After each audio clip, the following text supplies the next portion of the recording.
Hello guys, welcome back to my CS technology world. So இந்த வீடியோவில் எதை பற்றி பார்க்க போகிறோம்னா, பேசிக் எலக்ட்ரானிக் காம்பவுண்ட்ஸ் தான் வந்து பார்க்க போகிறோம். இந்த காம்பவுண்ட் எல்லாமே நம்ம வந்து த்ரூவல் காம்பவுண்ட் தான். இந்த த்ரூவல் காம்பவுண்ட் எல்லாமே ஒரு பிசிபிலேருந்து அசம்பிள் பண்ணி இந்த காம்பவுண்டோட நேம் என்னது, இது ஒர்க் என்னது எல்லாத்தையும் பற்றி ஃபுல்லாக பார்ப்போம். ஸோ அதுக்கு முன்னாடி உங்கள் ஃப்ரெண்ட்ஸ் எலக்ட்ரானிக்ஸில் யாரா இன்ட்ரெஸ்டடாக இருந்தாங்கன்னா அவங்க இந்த வீடியோவை ஷேர் பண்ணுங்கள், ரொம்ப ரொம்ப யூஸ்ஃபுல்லாக இருந்திருக்கும். எலக்ட்ரானிக்ஸ் பற்றி எனக்கு எதுவுமே தெரியாது, ஆனால் நான் எலக்ட்ரானிக்ஸ் எதுவும் இன்ட்ரெஸ்டடாக இருக்குன்னா இந்த வீடியோ வந்து பாருங்கள். இந்த ஃபஸ்ட் வந்து இந்த காம்பவுண்டோட நேம் பார்க்கலாம். இந்த காம்பவுண்டோட நேம் தான் வந்து பார்த்திங்கன்னா கெப்பாசிட்டர். ஸோ இந்த கெப்பாசிட்டர் பார்த்திங்கன்னா உங்களுக்கு ரெண்டும் பார்த்திங்கன்னா ஒரே மாதிரி தான் இருக்கும். இது ப்ளஸ் மைனஸ் வந்து ஐடென்டிஃபை பண்ணி தான் நம்ம வந்து பிசி போர்டில் இன்சர்ட் பண்ணுறோம். ஸோ இது வந்து பார்த்திங்கன்னா உங்களுக்கு டயோடு. இந்த டயோடு வந்து பார்த்திங்கன்னா இவ்வளோ பிக் சைஸில் வந்து மோஸ்ட்லி யாரும் பார்த்துருக்க மாட்டீங்க. இந்த டயோடு பார்த்திங்கன்னா ஆம்பியர் அதுன்னு தாங்கும். டயோடுக்கு வந்து பார்த்திங்கன்னா பொலாரிட்டி இதுன்னு இருக்குது. ஸோ இந்த டயோடு பொலாரிட்டி எப்படி கண்டுபிடிக்குதுன்னு நான் சொல்கிறேன் பாருங்கள். ஒயிட் கலர்லாம் உங்களுக்கு கோடு மாதிரி இருக்குது பார்த்திங்கன்னா, அந்த கோடு மாதிரி இருக்குது தான் வந்து உங்களுக்கு பார்த்திங்கன்னா டயோடுடைய கேத்தோட சைடு. அதுக்கு ஆப்போசிட்டான சைடு வந்து டயோடுடைய ஆனோட சைடு. ஆனோட சைடில் தான் நம்ம வந்து பாசிட்டிவ் வந்து கனெக்ட் பண்ணுவோம். கேத்தோட சைடு தான் நம்ம வந்து நெகட்டிவ் வந்து கனெக்ட் பண்ணுவோம். இந்த டயோடோட ஒர்க் என்னென்னு பார்த்தீங்கன்னா, கரண்ட் வந்து ஒன் டைரெக்ஷனில் ஃப்ளோ பண்ண வைக்க தான் அந்த டயோடைய ஒர்க் வந்துன்னு. ஸோ அடுத்த கம்பவுண்டாக நம்ம பார்ப்போம். ஃபஸ்ட்டு வந்து நம்ம கெப்பாசிட்டரும் டயோடு வந்து பார்த்து முடிச்சாச்சு. அடுத்தது வந்து பார்த்திங்கன்னா இது வந்து பார்த்திங்கன்னா மாஸ்ஃபெட்டு. வோல்டேஜ் ரெகுலேட்டரும் பார்த்திங்கன்னா உங்களுக்கு சேம் இதே மாதிரி தான் இருக்கும். டிரான்சிஸ்டர் இதே மாதிரி தான் இருக்கும். நீங்கள் இதெல்லாம் பார்ட் நம்பர் வச்சு தான் ஐடென்டிஃபை பண்ணுற மாதிரி இருக்கும். இது அதிகமாக ஹீட் ஆகிறதுனால பேக் சைடில் ஹீட் சிங்க் கனெக்ட் பண்ணுற மாதிரி கொடுத்துருக்காங்க. ஒன்று வந்து பார்த்திங்கன்னா இன்புட்டு, அடுத்து வந்து அவுட்புட்டு, இன்னொன்று வந்து கிரவுண்டு. டோட்டலாக நமக்கு 3 பின்ஸ் வந்து கொடுத்துருக்காங்க. இந்த மாஸ்ஃபெட்டோடைய ஒர்க் என்னென்னு பார்த்தீங்கன்னா, இந்த பிசி போர்டில் சுவிட்ச் வந்து ஆன் ஆஃப் கண்ட்ரோல் பண்ணுறது தான் இந்த மாஸ்ஃபெட்டோடைய ஒர்க் வந்துன்னு.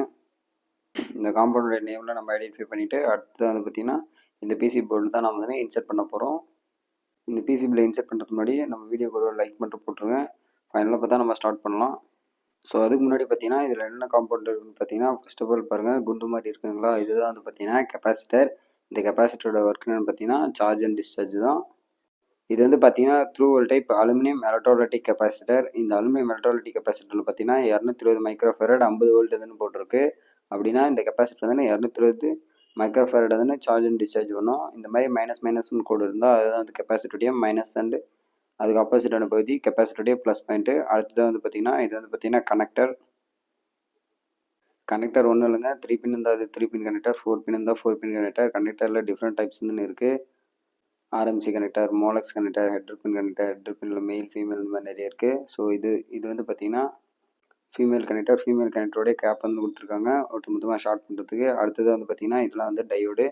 இந்த டயோடில் பார்த்திங்கன்னா இதனுடைய வேல்யூலாம் போட்டிருப்பாங்க. ஃபார் எக்ஸாம்பிள் 1N4148, 1N4007 இந்த மாதிரி உங்களுக்கு வேல்யூலாம் போட்டிருப்பாங்க. ஸோ இதை வச்சு நம்ம கெப்பாசிட்டருடைய என்ன கெப்பாசிட்டர்ன்றதை வந்து ஈஸியாக ஐடென்டிஃபை பண்ணிடலாம். அடுத்தது வந்து பார்த்திங்கன்னா ஆர்எம்சி கனெக்டர் ஒயிட் கலரில் இருக்குது பார்த்திங்கன்னா, இதுதான் வந்து பார்த்திங்கன்னா ஆர்எம்சி கனெக்டர். அடுத்தது அந்த ப்ளூ கலரில் இருக்கிறது இதுவும் வந்து பார்த்திங்கன்னா உங்களுக்கு கெப்பாசிட்டர் தான். அந்த லீடுலேருந்து தான் அது ப்ளஸ்ஸு, அதுக்கு ஆப்போசிட்டான ஆஃப் லீடு இருந்தால் அது வந்து மைனஸு.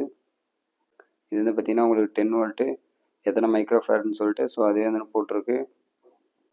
இதுவும் பார்த்திங்கன்னா டயோடு தான். உங்களுக்கு நீங்கள் அந்த பார்ட் நம்பர் வச்சு தான் உங்களுக்கு இதுன்னு ஐடென்டிஃபை பண்ணுற மாதிரி இருக்கும். ஸோ அடுத்ததாக வந்து பார்த்திங்கன்னா இதில் தான் நம்ம ஆனோட கேத்தோட கண்டுபிடிக்கிற மாதிரி இருக்கும். இதை ஃபார்ம் பண்ணுறது ஜஸ்ட் நீங்கள் பார்த்துங்க, நான் இந்த மாதிரி ஃபார்ம் பண்ணால் தான் உங்களுக்கு பிசி போர்டில் இன்சர்ட் பண்ண முடியும். நம்ம அடுத்ததாக வந்து பார்க்கக்கூடிய காம்பவுண்ட் வந்து பார்த்திங்கன்னா வந்து பார்த்திங்கன்னா இதுதாங்க ஃபியூஸுன்னு சொல்லுவாங்க. ஃபியூஸ் ஹோல்டரோட கொடுத்துருக்காங்க. ஸோ இதில் வந்து பார்த்திங்கன்னா கிளாஸ் டைப் ஃபியூஸ் இதுன்னு இருக்குது. அந்த கிளாஸ் டைப் ஃபியூஸ் இதுன்னு ஸோ கீழே விழாத இருக்கிறதுக்கு இந்த ஃபியூஸ் ஹோல்டர்னு கொடுத்துருக்காங்க. இதில் பார்த்தீங்கன்னா ஃபியூஸ்ன்னு வச்சுருக்காங்க. ஸோ இதை தான் நம்ம இப்படி தான் ஓப்பன் பண்ணிக்கணும். இதில் பார்த்தீங்கன்னா உங்களுக்கு சைடில் பார்த்தீங்கன்னா எத்தனை வோல்ட்டுன்னு போட்டிருப்பாங்க. 250 வோல்ட்டு 1 ஆம்ப்னா அந்தளவுக்கு தான் அந்த ஃபியூஸ் வந்து தாங்கும், அது மேலே தாங்காது. இது ஃபியூஸ் போயிருக்கா இல்லைன்னு சொல்லிட்டு நம்ம உள்ள கம்பி வச்சு டெஸ்ட் பண்ணிக்கலாம். உங்களுக்கு அப்படியே தெரிஞ்சிடும்.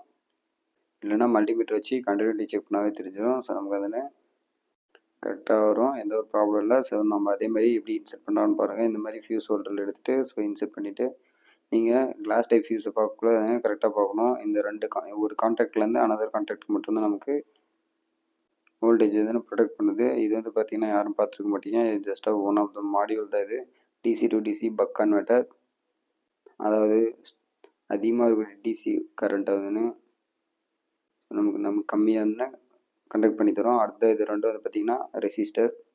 இது எல்லாமே வந்து பார்த்திங்கன்னா உங்களுக்கு த்ரூ வோல்ட் ரெசிஸ்டர். இந்த த்ரூ வோல்ட் ரெசிஸ்டரில் எல்லாமே வந்து பார்த்திங்கன்னா உங்களுக்கு கலர் கோடிங் இதுன்னு இருக்குது. இந்த கலர் கோடிங் வச்சு தான் நம்ம வந்து த்ரூ வோல்ட் ரெசிஸ்டர் இது எஸ்எம்டி ரெசிஸ்டர்னால் உங்களுக்கு வேல்யூ எதுனா அதிலே போட்டிருக்கோம். அதே நீங்கள் த்ரூ ஹோல் ரெசிஸ்டர்னால் இந்த மாதிரி தான் போட்டிருக்கோம். BB Roy Great Britain very good வெயிட்ன்றதை வச்சு நம்ம கண்டுபிடிப்பாங்க. அடுத்த இது வந்து பார்த்தீங்கன்னா இதுவும் கெப்பாசிட்டர் தான், ப்ளூ கலரில் இருக்கிறது. இந்த கெப்பாசிட்டருக்கு நான் ப்ளஸ் மைனஸ் தான் நான் ஆல்ரெடி சொல்லியிருக்கேன் நிறைய இதுக்கு முன்னாடி காம்பனண்ட்லேயே. ஸோ கெப்பாசிட்டர்னால் நமக்கு எல்லா கெப்பாசிட்டரும் ஒரே மாதிரி தான் இருக்கும். Aluminium metallic capacitor, ceramic capacitor, multilayer chip capacitor இந்த மாதிரி. ஸோ ஸ்மால் சைஸு சின்ன சைஸை பொறுத்து வோல்டேஜ் ஃபேரட் வந்து நமக்கு மாறிட்டே இருக்கும். இது வந்து பார்த்திங்கன்னா இதுவும் உங்களுக்கு சிங்கிள் ஒரே ஒரு காம்பவுண்ட் தான் வந்து கொடுத்துருக்காங்க. இதில் ப்ளஸ் மைனஸ் ஐடென்டி பண்ணி இதுலேருந்து வேலையை வந்து நமக்கு மென்ஷன் பண்ணியிருப்பாங்க. ஸோ அதை வச்சு நம்ம எது எந்தெந்த காம்பனண்ட்டு அதனுடைய ஃபேரட் என்னன்னு சொல்லிட்டு நம்ம ஈஸியாக தானே கெப்பாசிட்டர் வந்து கண்டிப்பாக பண்ணிக்கலாம். ஸோ இது எல்லாமே நான் வீடியோ ஸ்டார்டிங்கில் சொன்ன மாதிரி உங்களுக்கு இந்த பிசி போர்டில் இன்செர்ட் பண்ணி காட்டுறேன் பாருங்கள் எப்படி சால்வ் பண்ணுறாங்க என்னன்னு சொல்லிட்டு. ஸோ ஃபஸ்ட் எடுத்ததுனே இந்த மாதிரி கெப்பாசிட்டர் வந்து வைக்காதீங்க. இந்த மாதிரி கெப்பாசிட்டர் வந்து நீங்கள் வச்சிங்கனாவே உங்களுக்கு போர்டு வந்து லிஃப்ட் ஆக ஆரம்பிச்சிடும். அப்புறம் ஒவ்வொரு காம்பவுண்ட் வைக்கிறதுக்கும் ஒவ்வொரு டஃப்பாக வந்து இருக்கும். ஃபஸ்ட்டு வந்து பார்த்தீங்கன்னா உங்களுக்கு பிடிச்ச காம்பவுண்ட்டாக ஃப்ளாட் ஆகிற காம்பவுண்ட்டாக தான் எடுத்துக்காங்க. ஸோ வந்து பார்த்திங்கன்னா நான் டயோடு எடுத்துக்கினா டயோடு தான் எப்படி ஃபார்ம் பண்ணுறதுன்னு மட்டும் பாருங்கள். நீங்கள் எந்த அளவுக்கு ஃபாஸ்ட்டாக ஃபார்ம் பண்ணுறீங்களோ அந்தளவுக்கு உங்களால் பிசிபி வந்து ஈஸியாக ஃபாஸ்ட்டாக வந்து உங்களால் பண்ணி முடிக்க முடியும். ஸோ இதேமாதிரி தான் நம்ம amplifier PCB, LED PCB, fire alarm PCB இந்த மாதிரி மெனி பிசிபி வந்து நம்ம ஈஸியாக வந்து அசம்பிள் பண்ணலாம். சால்வ் பண்ணலாம், அதை டீசால்வ் பண்ணுறோம். நான் வந்து ஒரு டயோடு வந்து சால்வ் பண்ணி முடிச்சிட்டேன். ஸோ அடுத்ததான் உங்களுக்கு வந்து 1N4007 டயோடு தான் எடுத்திருக்கேன். இந்த டயோடுக்கு வந்து பார்த்திங்கன்னா பிசிபி போர்டில் நமக்கு லொக்கேஷன் மென்ஷன் பண்ணியிருக்காங்க. ஸோ ஃபஸ்ட்டு வந்து இந்த மாதிரி ஃபார்ம் பண்ணிக்காங்க. ஃபார்ம் பண்ணிட்டீங்களா தான் உங்களுக்கு கரெக்டாக ஈஸியாக இன்செர்ட் பண்ணுறதுக்கு நல்லாயிருக்கும். ஸோ இப்போ பாருங்கள் நான் போட்டதுலேயே வந்து ஈஸியாக வந்து இன்செர்ட் ஆகிடுச்சு. ஸோ இதேமாதிரி தான் நம்ம ஒவ்வொரு கம்பவுண்ட் பண்ணுற மாதிரி இருக்கும். இப்போ வந்து பார்த்திங்கன்னா D1, D2, D3, D4னு போட்டிருக்காங்க அந்த டயோடு எல்லாமே. அப்படின்னா இந்த டயோடு எல்லாமே வந்து உங்களுக்கு ஃபில்டரிங் கோசம் தான் யூஸ் பண்ணுறாங்க. அதாவது பிரிட்ஜ் ரெக்டிஃபையர் மாதிரி யூஸ் பண்ணுறாங்க. அதுக்கு எல்லாமே நம்ம தானே ஃப்ளக்ஸ் வந்து அப்ளை பண்ணணும். ஸோ எல்லா இடத்துலையும் ஃப்ளக்ஸ் வந்து அப்ளை பண்ணிக்கோங்க. ஃப்ளக்ஸ் அப்ளை பண்ணதுக்கப்புறம் நீங்கள் இந்த மாதிரி ட்ரிக்ஸ் வந்து ஃபாலோ பண்ணுங்கள். ஸோ நீங்கள் சால்டரிங் வயரை வச்சுட்டு அதுக்கு மேலே அயனை கொண்டு வச்சிங்கன்னா உங்களுக்கு ஃபாஸ்ட்டாக தானே மெல்ட் ஆகும். ஸோ இந்த இடத்துல எப்படி மெல்ட் ஆகுதுன்னு பாருங்கள்.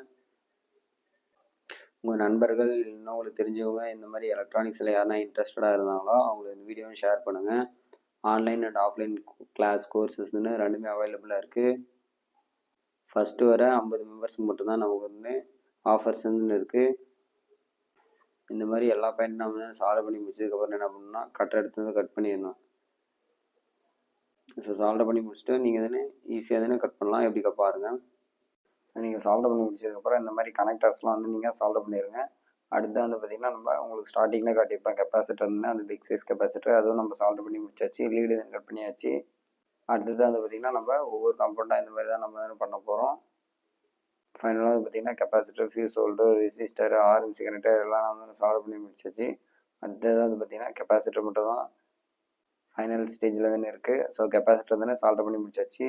உங்கள் ஃப்ரெண்ட்ஸ் கண்டிப்பாக இதேமாதிரி எலக்ட்ரானிக்ஸில் யாருனா இன்ட்ரெஸ்டடாக இருப்பாங்க. அவங்களுக்கு இந்த வீடியோவை ஷேர் பண்ணுங்கள். ரொம்ப யூஸ்ஃபுல்லாக தானே இருக்கும். அடுத்தது வந்து பார்த்திங்கன்னா நான் டயோடு தானே சால்வ் பண்ணுறேன். இந்த பிக் சைஸ் டயோடு தானே நான் இப்போ தான் சால்வ் பண்ணுறேன். இதுக்கும் பொலாரிட்டி இருக்குது. ஆனோடு கேத்தோடு பார்த்து கரெக்டாக தான் இன்செர்ட் பண்ணிக்கோங்க. இந்த மாதிரி இன்செர்ட் பண்ணதுக்கப்புறம் பேக் சைடில் வந்து பார்த்திங்கன்னா உங்களுக்கு லிஃப்ட் வர முடியாத அளவுக்கு நீங்கள் என்ன பண்ணுறீங்கன்னா மேலே வந்து சால்வ் பண்ணிடுங்க. உங்களுக்கு இந்த மாதிரி டபுள் சைடு பிசிபியாக இருந்தால் மேலே சால்வ் பண்ணிட்டீங்கன்னா அப்புறம் நீங்கள் பேக் சைடு வந்து ஓப்பன் பண்ணி ஈஸியாக டேக் அடிச்சு தேவையில்ல நீங்கள் தானே. அப்போ தான் வந்து பார்த்திங்கன்னா உங்களுக்கு ரொம்ப யூஸ்ஃபுல்லாக இருக்கும். இதேமாரி மேலும் நிறைய இன்ட்ரெஸ்டான விஷயங்கள் தெரிஞ்சுக்க மறக்காமல் நம்ம சிஎஸ் டெக்னாலஜி வேர்ல்டு யூடியூப் சேனலை லைக் ஷேர் சப்ஸ்கிரைப் பண்ணுங்கள் கைஸ். ஸோ இப்போதைக்கு வந்து பார்த்திங்கன்னா நம்ம டயோடு வந்து சால்வ் பண்ணி முடிச்சிச்சு. ஸோ அந்த டயோடுக்கு அப்புறம் வந்து பார்த்திங்கன்னா கனெக்டர் தான் சால்வ் பண்ணுறோம். கனெக்டர் பார்த்திங்கன்னா ஆல்ரெடி ஃப்ளெக்ஸ் வந்து அப்ளை பண்ணியாச்சு. ஃப்ளெக்ஸ் அப்ளை பண்ணியாச்சு. இது வந்து பார்த்திங்கன்னா லிக்யூட் டைப் ஃப்ளெக்ஸு. அப்புறம் நீங்கள் இந்த மாதிரி என்னோடய சால்வரை வச்சு சால்வரிங்கை வச்சு நீங்கள் இன்னும் ஃபாஸ்ட்டாக தானே சால்வ் பண்ணிட்டு வந்துடலாம். எலக்ட்ரானிக்ஸ் நீங்கள் கற்றுக்கணும் தான் இந்த வீடியோ வந்து உங்களுக்கு ரொம்ப யூஸ்ஃபுல்லாக தானே இருக்கும். ஸோ அடுத்தது வந்து பார்த்திங்கன்னா நம்ம மாஸ்ஃபெட்டு தான் தானே சால்வ் பண்ண போகிறோம். இதுதான் வந்து பார்த்திங்கன்னா மாஸ்ஃபெட்னா ஒன்றும் இல்லைங்க, metal oxide semiconductor field effect டிரான்சிஸ்டர்னு சொல்லுவாங்க. டிரான்சிஸ்டரில் ஒரு டைப் தான் வந்து பார்த்திங்கன்னா மாஸ்ஃபெட்டு. ஸோ அந்த டிரான்சிஸ்டரை பற்றிலாம் உங்களுக்கு அடுத்தடுத்த வீடியோ தான் நான் சொல்கிறேன். இந்த கனெக்டர் தான் உங்களுக்கு பார்த்திங்கன்னா உங்களுக்கு ஸ்டார்டிங் வீடியோலேயும் தானே சால்வ் பண்ணுற மாதிரி கொடுத்துருக்கோம். என்னுடைய நேம் வந்து பார்த்திங்கன்னா சந்துரு. என்னுடைய நம்பர் பார்த்திங்கன்னா டிஸ்கிரிப்ஷனில் தரேன். ஸோ உங்கள் ஃப்ரெண்ட்ஸ் எலக்ட்ரானிக்ஸில் யாருனா இதேமாதிரி இருந்தாங்களா ஸோ என்னுடைய நம்பருக்கு வந்து கான்டாக்ட் பண்ணுங்கள். ஃபைனலி பார்த்திங்கன்னா இந்த பிசிபியில் நிறைய காம்பவுண்ட் தரல. ஸோ அந்த காம்பவுண்டில் விட்டுட்டு என்னென்ன காம்பவுண்ட் இருந்தாங்களோ அந்த காம்பவுண்டை மட்டும் உங்களுக்காக சால்வ் பண்ணி தானே